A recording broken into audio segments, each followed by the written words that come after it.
tal, amigos? Buenas tardes, bienvenidos a 24 horas. El presidente de la República mantiene a esta hora una primera reunión con la comisión que se encargará de combatir la desnutrición infantil en el país.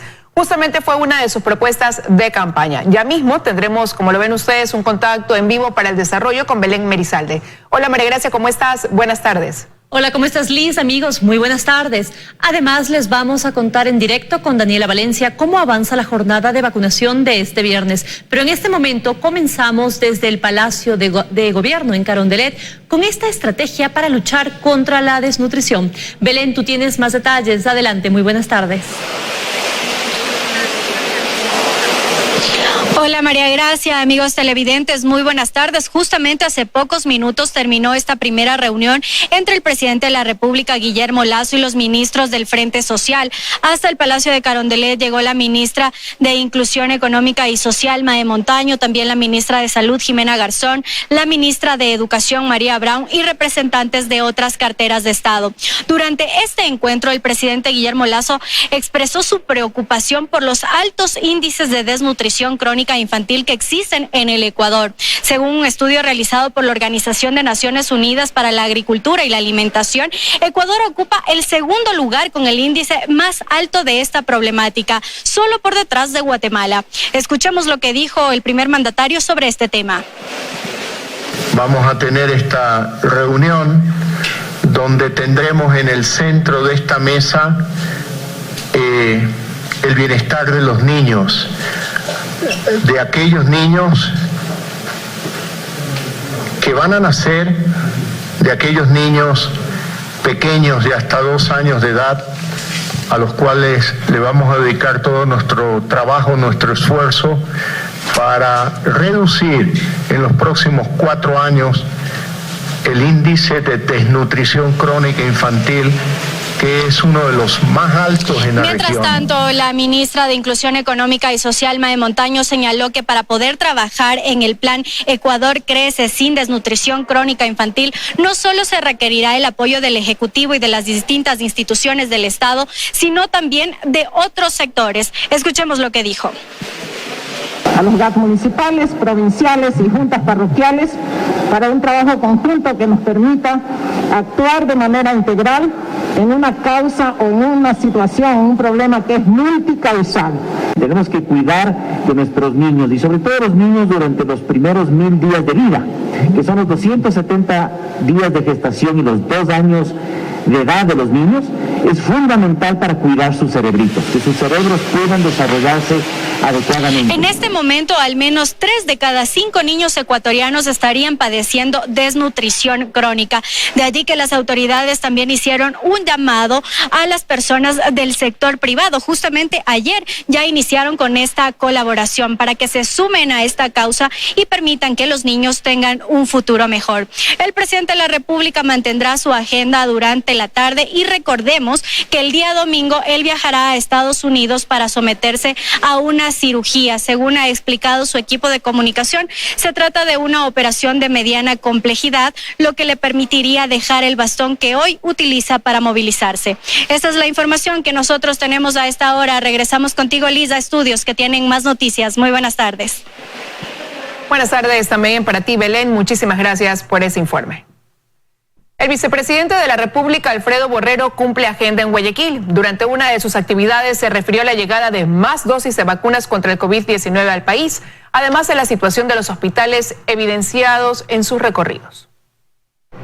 Que la vacunación avanza en Ecuador es lo que mencionó el vicepresidente de la República, Alfredo Borrero, en el marco de la visita y saludo al buque Escuela Guayas, como parte de su agenda este viernes en Guayaquil. Se refirió a la llegada en días pasados de 1.300.000 dosis de vacunas contra el COVID-19 a la capital, reforzando el plan 900, con el que se busca inmunizar a gran porcentaje de la población, y que ante el ausentismo en varios puntos de vacunación en esta segunda fase, en donde se inoculará a personas entre 50 y 64 años de edad, además de personas con una discapacidad mayor del 50%, también se está planificando una nueva estrategia, reforzando las brigadas puerta a puerta. Mediante mensajes que que acudan a vacunarse y vamos a emprender un sistema diferente.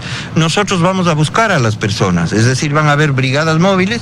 Mencionó además la situación en la que se encuentran varios hospitales del país en su recorrido por Quito, Cuenca y este jueves en Portoviejo, Manabí. En este último se evidenció un desabastecimiento del 40% en medicinas, camas e insumos.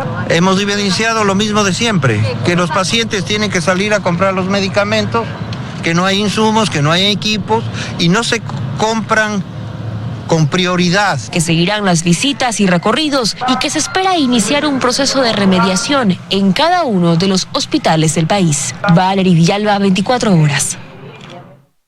Y aunque ya no se observan largas filas en los exteriores de los puntos de vacunación, en otros aún se registran inconvenientes.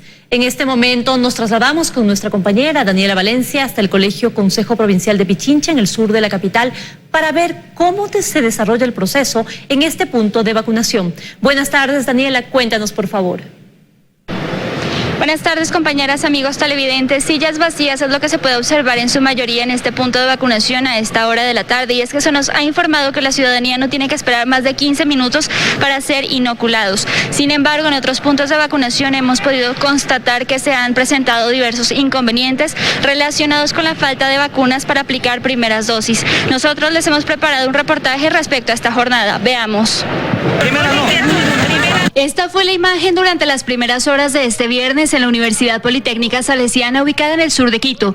Los ciudadanos que se acercaron a vacunarse hasta este punto de la ciudad estaban molestos, pues les anunciaron que no habían primeras dosis. Un cartel hecho a mano lo confirmaba. Manifiestan que no hay esa vacuna, solo están para los de la segunda vacuna. Un agente me dice a las 2, otro agente me dice a las 12. Sin embargo, al observar las cámaras del canal les permitieron el ingreso. Quienes recibieron la segunda dosis narran que la mayoría de ciudadanos se retiraron sin haber recibido la vacuna. Se fueron la mayoría y hubo bastante gente que no había cómo estar. Y entonces también yo ya también dije, ya me mandan a mí. Pues. A pesar de los inconvenientes suscitados, otras personas corrieron con mejor suerte y al estar completamente inoculados dicen sentirse felices y mucho más seguros. Pero igual toca seguirse cuidando hasta que ya se levante definitivamente ya lo que es el cuidado personal. Mientras tanto, en el Colegio Consejo Provincial el proceso se desarrolla con completo orden y la espera para obtener la vacuna es realmente corta.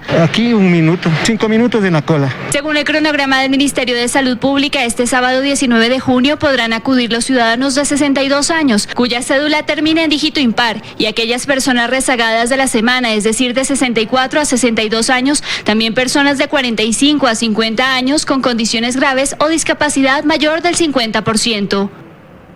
Dentro del cronograma de vacunación para la próxima semana, es decir, del lunes 21 al domingo 27 de junio, se contempla inocular a las personas de 59 a 61 años de edad. De tal forma, el lunes 21 y martes 22 se vacunará a los ciudadanos de 61 años, el miércoles 23 y jueves 24 a los ciudadanos de 60 años, el viernes 25 y sábado 26 a los ciudadanos de 59 años, mientras que el domingo a los rezagados. Esto es lo que les podemos compartir. Regresamos con ustedes a estudios que tienen más noticias.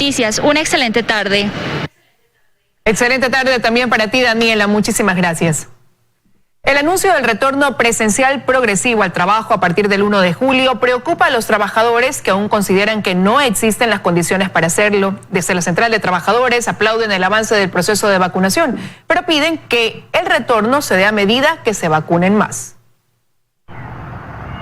Así se ven por ahora los principales puntos de trabajo del sector público, las plataformas financiera al norte de la capital y social al sur de Quito. A excepción del personal mínimo, el teletrabajo se extiende hasta el 30 de junio, pero a partir del 1 de julio, de forma progresiva, las autoridades anunciaron el retorno presencial. Sin embargo, esto preocupa al sector de los trabajadores que no consideran que existan aún las condiciones para hacerlo. Así lo explica Richard Gómez. Creo yo que todavía no estamos en condiciones de poder ir al trabajo presencial, porque seguramente pues los ecuatorianos, y lo vemos en nuestros sectores, los trabajadores apenas están recibiendo la primera dosis, en algunos casos. En otros ni siquiera han recibido la segunda dosis. Pensar en un retorno ya a partir del 1 de julio, como se ha dejado en entredicho el día de hoy, me parece que es un error. Del otro lado está el sector empresarial que aplaude la decisión, como resalta el director ejecutivo de la Cámara de Comercio de Quito, considerando la importante necesidad de una reactivación económica. Siempre es positivo. Nosotros hemos venido manejando el discurso de que de manera progresiva y manera adecuada, digamos, de una manera bien hecha las cosas, se puede ya hablar de una reactivación económica. Hemos hablado de una serie de recomendaciones. El tema de la vacunación es importante, el tema de las pruebas es importante y el seguirse cuidando. Él dice también que no son comparables, sino complementarios, el sector de la economía y la salud.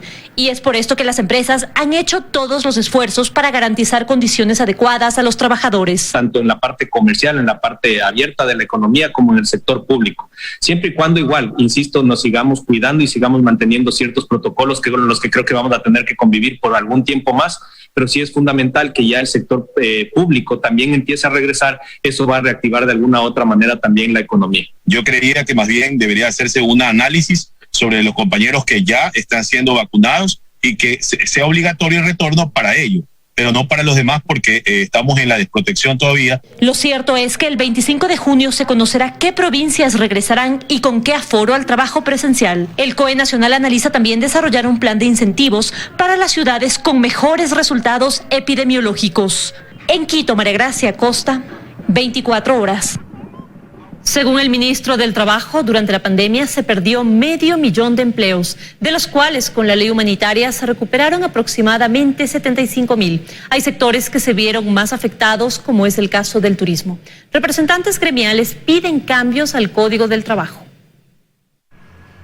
Pasaron más de 15 meses desde que la pandemia afectó la salud y la economía del país. El nuevo ministro del Trabajo, Patricio Donoso, explicó los números rojos de las pérdidas de empleo. Más de 500,000 de personas perdieron su trabajo en la pandemia.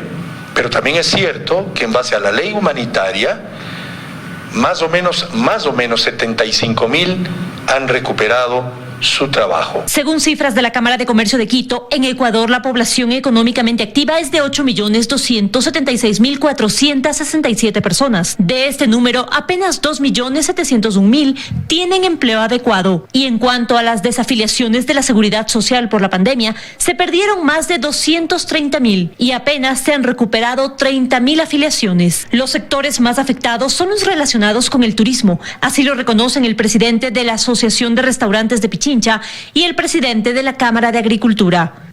El sector turístico es el que más golpeado ha salido de esta pandemia y el sector agrícola no puede parar. Sin embargo, nosotros dependemos muchísimo de la reactivación del consumo. Una pérdida terrible para nuestros negocios, tener que lamentablemente por la pandemia despedirles intempestivamente nos causó un daño tremendo. Solo en el caso de los restaurantes se registró una pérdida de empleos que va entre el 35 y el 40%. Estos números, según Leandro Buratovich, lamentablemente aún serán difíciles de recuperar. Seguimos endeudados y la gran mayoría no se va a arriesgar a volver a contratar al número de personas que tenía antes de la pandemia. Ellos plantean la necesidad de cambios legales que generen oportunidades de empleo. Lo que necesitamos es un código laboral paralelo, más flexible, donde se respeten derechos de trabajadores, obviamente, y de empleadores. Pedimos el trabajo que sea por horas. Por eso es que el Ministerio de Trabajo está haciendo un alcance de una ley de oportunidades, sobre todo, María Gracia, para los desempleados, subempleados y los informales. Respecto a esto, el ministro dijo que el presidente informará en su momento. En Quito, María Gracia Costa, 24 horas.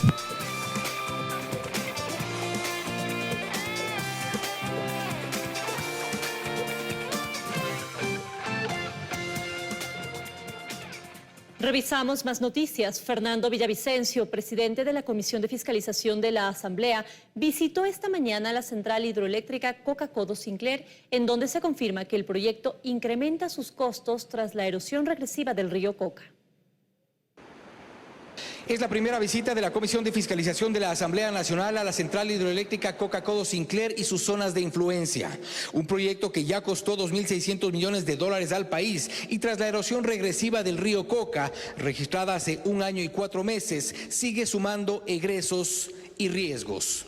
estamos hablando de una factura de 3.200 millones de dólares, pero ahora ya nos dan nuevas cifras para contener la erosión. Una primera gran cifra, 124 millones. Estamos hablando de que para cambiar las rutas de los oleoductos y el poliducto, otra millonada.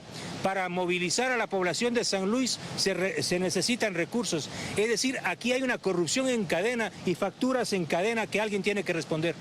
Un fenómeno de dimensiones gigantescas que amenaza al oleoducto, a la red vial y, lo que es peor, a los habitantes de la comunidad de San Luis, 180 familias en peligro. Esta es la confluencia de los ríos Malo y Río Coca, y aquí es evidente el nivel de erosión que registra el río Coca, que está por debajo de los 2 metros del río Malo. En este recorrido estamos ya apenas a 8 kilómetros del área de captación y a 11 kilómetros de lo que fue en su momento la cascada de San Rafael. La erosión regresiva avanza. Los técnicos trabajan por ahora en obras emergentes, pero existe un plan de obras en 3 etapas, que suponen 124 millones de dólares más para evitar el colapso de la hidroeléctrica.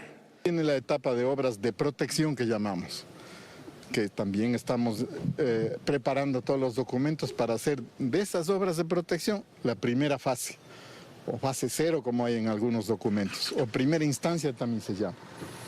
¿Qué consisten en qué? En hacer las ataguías para manejo del río y poder aislar la zona donde se va a construir la obra grande, y también empezar a hacer la primera pantalla. Son 14 pantallas. La primera se puede hacer con el contratista local. Eso estamos ya, posiblemente a primeros días del mes de agosto podamos ya contratar o firmar el contrato, digamos. Después viene la etapa grande, que es la segunda que llamamos, que es la construcción de las demás pantallas, que ahí hay que emplear este método del jet grouting, que es para construir pantallas bajo el lecho del río. Ahí tenemos sí que recurrir a un contrato internacional. Aún así, no existe un tiempo determinado para que estas obras protejan a la hidroeléctrica, 2 o 5 años o más. Hasta tanto, la erosión regresiva avanza y amenaza. En la central hidroeléctrica Coca-Codo Sinclair, con cámaras de Carlos Collaguazo y Cristian Quispe, Fausto Yepes, 24 horas. Sorteos arreglados para la designación de jueces es un secreto a voces en la función judicial. Abogados denuncian que este tema no solo ocurre en las Cortes, sino también en la Fiscalía. Este jueves, precisamente, la Fiscalía allanó la sala de sorteos del Consejo de la Judicatura y detuvo a 6 personas. Una grave denuncia presentada en febrero del 2020 que solo más de un año después recibe respuesta. Después de más de un año de haberse denunciado la alteración del sistema de sorteos de la Judicatura, la Fiscalía decide allanar el área y varios inmuebles en Guayaquil. Se detuvo a 6 personas y se investiga una supuesta interceptación ilegal de datos. Pero esto no es nuevo en la función judicial. Para los abogados es un secreto a voces y parece que para la Judicatura también. Pues en el 2020 en la Judicatura identificaron 422 sorteos sospechosos de haber sido direccionados en la función judicial. En aquel momento también se definió que 62 jueces y 41 secretarios podrían haber estado involucrados. Pero entonces no pasó nada. Abogados piden que no solo se vea la Judicatura. Hay que decir la verdad, esto no es solo Guayaquil, esto es en todo el país. Y le voy a decir otra verdad, esto no solo es en la Corte, la Fiscalía tenía que haberse allanado primero ellos mismos. Y usted dice, pero si el procedimiento administrativo entre que se sortea y le llega al juez demora 1 o 2 días, y esto es, y resulta ser que en cuestión de 1 hora o 1 hora y media el juez ya tiene incluso emitido un auto, ¿cómo el juez sabía para poder hacer algo así? Quienes conocen el sistema dicen que sin hackearlo se pueden direccionar los casos. Un ejemplo, estas 4 denuncias fueron presentadas con minutos de diferencia entre sí, pero el secretario no las sorteó de inmediato, o al menos no todas, ni siquiera en orden de llegada. Unas las detiene hasta 7 días después de haber sido recibidas y todas recaen en el mismo fiscal. Aquí otro ejemplo, denuncias del 2 de junio, se sortea primero la última recibida y la anterior se la detiene y es sorteada 11 días después. Ambas van a la misma autoridad judicial. Y todas estas denuncias las conocían ya en la Judicatura desde hace 16 meses.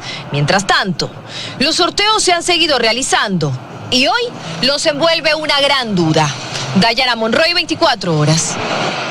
El plazo para tratar el juicio político contra el exministro René Ortiz ya se cumplió y esta asamblea no logró resolver la falta de interpelantes en el proceso pese a los pedidos de los asambleístas. Guadalupe Llori culpa a la falta de información por parte de la excomisión de fiscalización, que a su vez niegan esas acusaciones.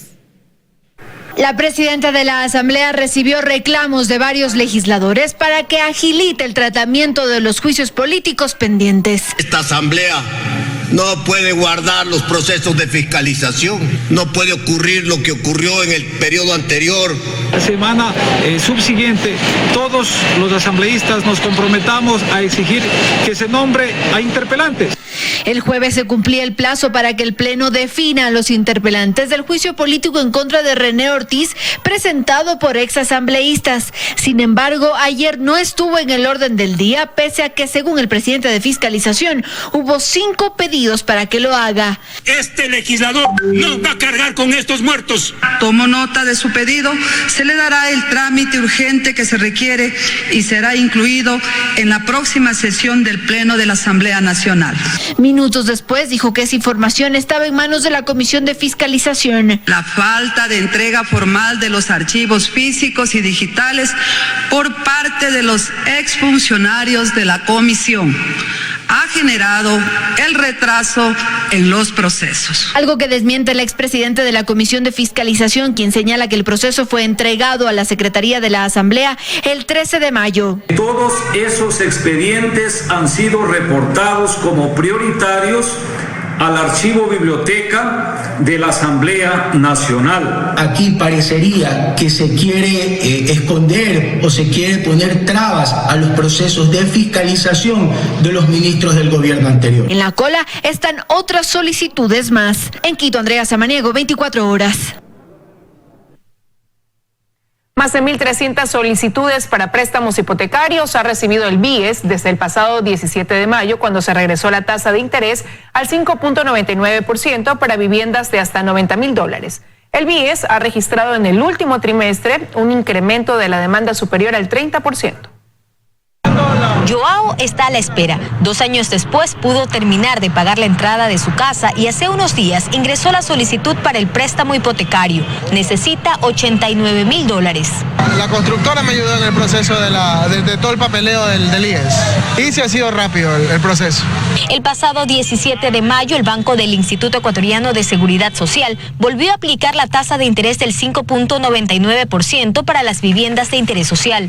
Desde entonces, más de 1.300 solicitudes ha recibido la entidad. Según Freddy Monge, gerente del BIES, en lo que va del año, se observa una reactivación del mercado y esto se confirma en el incremento de solicitudes de préstamos hipotecarios. Considero que en estos últimos 2 o 3 meses se ha reactivado la demanda, sobre todo en este segmento de vivienda, principalmente en las provincias de Pichincha, en Guayas, en Manabí, ¿no? Que son las provincias donde mayor demanda existe de este tipo de vivienda. El funcionario asegura que no hubo clientes afectados durante los 16 días que duró la tasa del 6.7%, puesto que el sistema automáticamente ajustó el nuevo valor. Una vez que se ingresa la solicitud de crédito con la documentación completa, los tiempos del banco, en promedio estamos hablando de 45 días.